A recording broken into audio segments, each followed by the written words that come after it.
Hi everybody, it's Danielle from Haverford Township Free Library with an early literacy tip for you for Read Across America Day.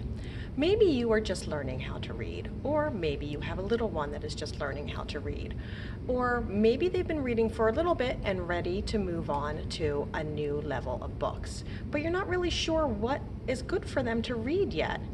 This is a simple trick that you and your little one can do to see if the book that you're choosing is just right for them. It is called the 5-finger rule.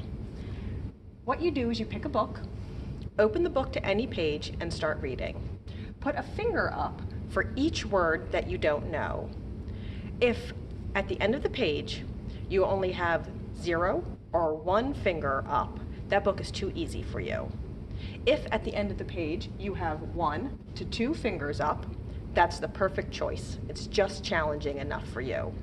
If at the end of the page you have 3 or 4 fingers up, it's a little challenging, but give it a try.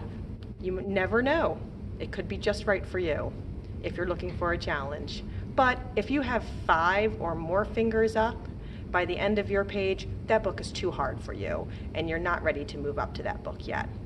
So, simple way, 5-finger rule. Give it a try to find the book that is just right for your reading level. Bye for now.